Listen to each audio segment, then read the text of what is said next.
Is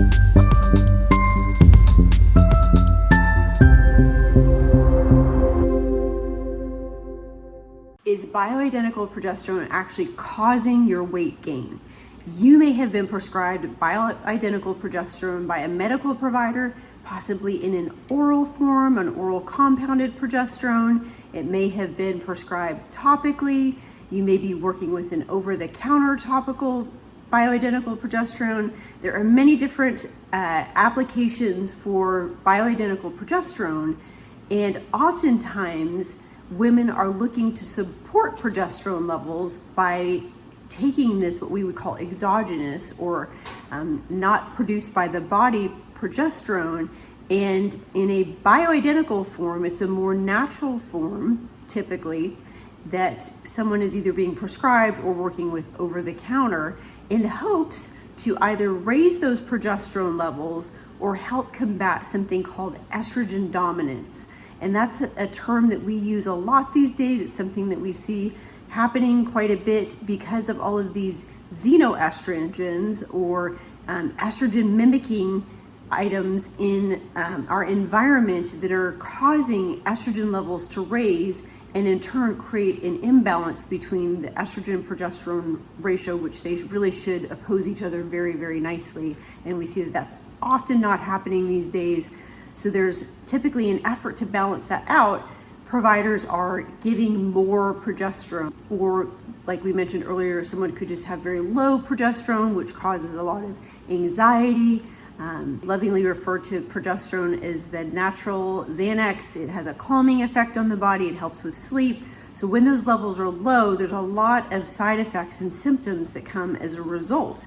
So it's understandable that someone would want to raise those levels. However, what we have found in our practice, and I've actually dealt with personally, is that just giving more hormone does not always fix the problem. In fact, it can create other issues.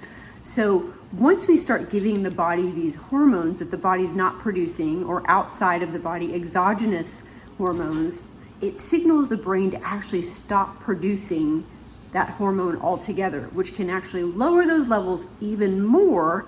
But the more troubling issue is that it really confuses the hypothalamus, the master control center, and can create more damage there. So one of the things that the hypothalamus is responsible is for metabolic function. And so once we start giving more of this hormone, and it can create even more damage and more problems to the hypothalamus, it can really signal the body to start increasing appetite and retaining more fluid, all of the things that we really don't want, even though we want some of those benefits of the progesterone that we're working with.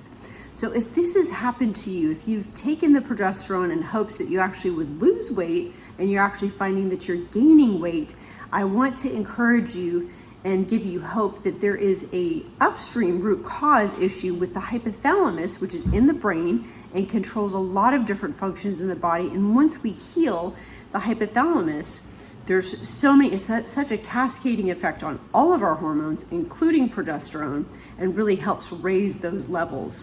Now, there are things that we can work with in the interim to help support progesterone levels on the body, just depending on what lab work looks like. So you've heard me talk about this before. The body has a priority principle. So let's just say hypothetically that there's some sort of internal, let's just say a gut infection going on.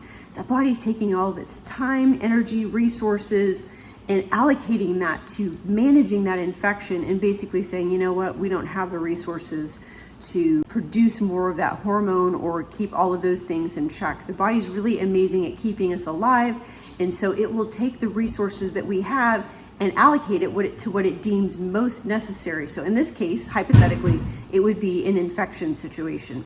And so that's just one example of many different things that could be going on that really need to be addressed in order to have the body start producing some of those hormones more naturally again. So I hope that this was some helpful information for you. If you have been taking progesterone and have noticed weight gain, there are different avenues to explore and to look at and to look upstream as to why the body might be having this lower progesterone production in the first place, and things to naturally increase progesterone production without having to rely on taking either a progesterone, a compounded progesterone, or a topical progesterone indefinitely. So I feel like that's kind of what we're hearing often from clients. I know it was something I experienced myself where that was really explained to be something that was going to be ongoing for the rest of my life. And I just want to share with you that there are other ways to address all of this and really support the body's own natural production of progesterone so that you're not stuck having to take some of these things that really can create a lot of other issues as well. And then there's another way to look at this also. I've heard this example before too, and I think it's a great one. Bioidentical hormones can be like screaming at your kids. Maybe initially it might have some effect, but over time it really is not effective anymore, and it actually can create other problems. Another example that I've heard is going to the gas station and sticking the nozzle, instead of sticking the nozzle for the gas in the tank, spraying the gas all over the car because there's a hormone receptor issue. And so just giving more hormone doesn't necessarily fix the problem. Once again, we need to look upstream and really see what the upstream issue is and the root cause issue of some of those challenges instead of just giving more hormones.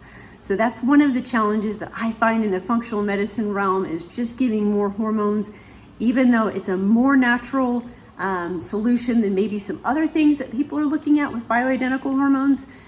It doesn't fix the problem either if you're not looking upstream enough to look at toxicities, whether that's physical, physiological, or psychological, that's burdening the body and not allowing the body the capacity to manufacture and produce the hormones necessary. So hope that was some helpful information for you. If it was, please like and share this video. Health and happiness. Have a super, super amazing day. Thanks so much.